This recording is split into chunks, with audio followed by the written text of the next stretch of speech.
June 6, 1944. The coast of Normandy is a fortress. German fortifications stretch across the shoreline, machine gun emplacements locked in, artillery dug deep, and nearly 50,000 Axis troops bracing for the Allied invasion. The Allied plan: flood the coastline with more than 150,000 soldiers, unleash thousands of ships, and hammer the defenses with relentless bombing. But let's imagine one alteration, a single twist that flips the battlefield on its head. In the middle of the operation, something appears. Not from the sky as they know it, not from the sea, but from decades ahead in the future. A B-2 Spirit stealth bomber, crew and all, suddenly materializes in 1944. No backup, no satellite network, no modern support. Just one aircraft, and its two pilots thrown straight into World War II. The Allies don't recognize it. The Germans can't even hear it. And no one has any idea what's about to happen. So what does a 21st century stealth bomber do when it arrives at one of the most heavily defended coastlines in history? Let's break it down. And remember, this is a hypothetical scenario built for entertainment, not a literal historical prediction.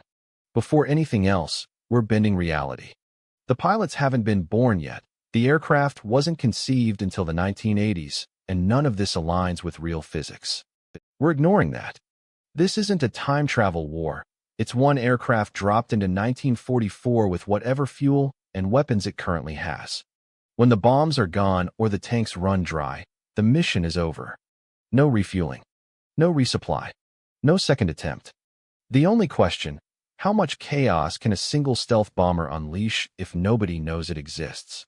So what exactly fell into 1944?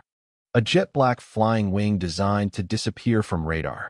For engines, 2 crew members, and a design decades ahead of anything the world had seen.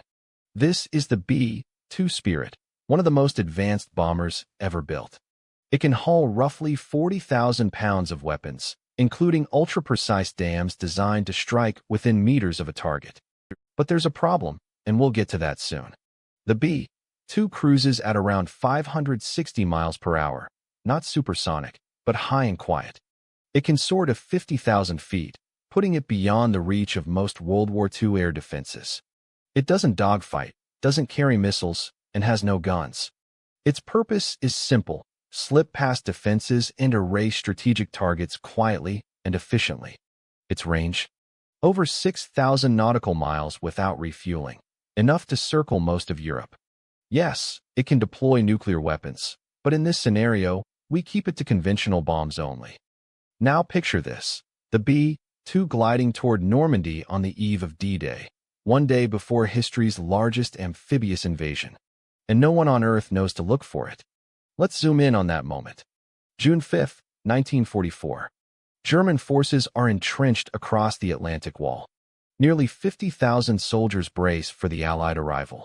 Years of construction have turned the beaches into a maze of fortifications, bunkers, concrete pillboxes, artillery pits, machine gun nests, and rows of deadly obstacles. Barbed wire covers the sand. Mines lie hidden just beneath the surface. And artillery batteries, including the infamous Flak 88, wait to tear apart Allied landing craft. Heavier anti-aircraft guns, like the Flak 38 and the towering Flak 40, threaten high-altitude bombers. But even these weapons weren't designed for something flying higher, quieter, and nearly invisible to radar.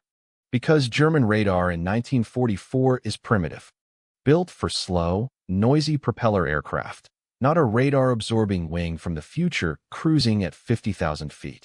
Their communication is slow, wired, and often unreliable. They're watching the sea for ships, not the stratosphere for a ghost. So the question becomes, could a B-2 Spirit clear the beaches before the first Allied soldier touches the sand?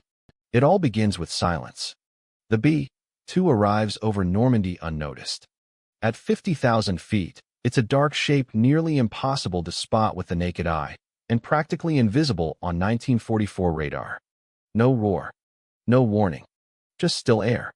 And then, devastation. Dams drop from the upper atmosphere. These bombs are built for pinpoint accuracy, but there's a catch. Dams rely on GPS. And in 1944, GPS does not exist. If the crew preloaded coordinates before their sudden arrival, the bombs can guide themselves. If not, the B-2 must rely entirely on inertial navigation and visual sighting. Inertial navigation doesn't need satellites.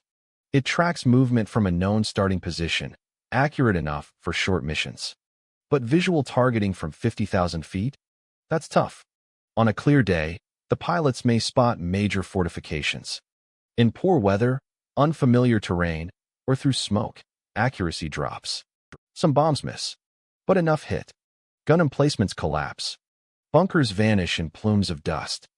Artillery crews never get a chance to fire. Command posts are shredded. Lines of communication disintegrate. Confusion spreads instantly. But the B-2 is not invincible.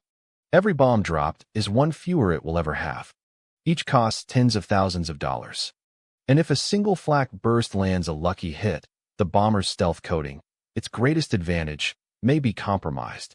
Yet, even damaged, the Spirit is incredibly hard to spot, let alone shoot down. German guns could reach high altitudes, but hitting a nearly invisible target at extreme height is another challenge entirely. If the bomber descends, even slightly, its vulnerability rises dramatically. A stray shell could cripple its systems. So the question becomes, can the B-2 tilt the balance of D-Day? Or is it just a terrifying apparition that strikes once and disappears? Let's say it performs flawlessly. Artillery gone. Machine gun nests obliterated. Critical bunkers cracked open before dawn. This kind of strike could save hundreds, perhaps thousands, of Allied soldiers, especially at Omaha and Utah, where defenders almost turned the invasion into a disaster. But the B-2 cannot erase every challenge. Mines still blanket the beaches. Barbed wire still blocks the approach. Hidden defenses still lie deep within the terrain. The Atlantic Wall was engineered to survive punishment, and no bomber, not even from the future, can remove everything. Then there's the human factor. Allied commanders wouldn't know what this aircraft is.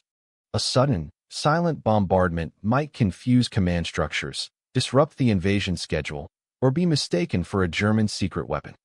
Miscommunication has its own danger. Meanwhile, German troops face something far stranger: destruction without sound. Explosions with no visible attacker. A weapon they cannot identify. Morale shatters. Rumors spread. Some soldiers might believe the Allies developed a miracle device. Others might assume something otherworldly is happening.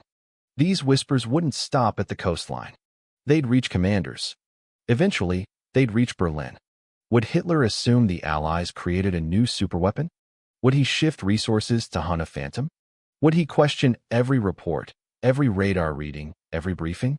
Because a single B-2 could destroy dozens of key positions in one run: artillery, bunkers, checkpoints, communication hubs, and leave the front line in disarray. But no matter how impressive the strike is, it cannot win the war on its own. It's one jet, one mission, one payload. Once the bombs are gone and fuel drains low, the aircraft's story ends. No repairs, no reinforcements, no return flight. It enters 1944 like a ghost and slips away just as fast. But in that short window, it may save thousands of lives, alter the course of the invasion, and leave every soldier, German or Allied, staring upward, wondering, what was that thing? And beyond that, who knows? What if the crew survived and lived out the rest of their days in the 1940s? What if their arrival shifted the timeline entirely? Maybe the war ends sooner, but in a very different way. Maybe the future changes forever. History could branch off in 1,000 directions. But here's a question even wilder. What if an elite modern special forces team faced a massive army from centuries ago? Click the video on your screen to find out. Thanks for watching.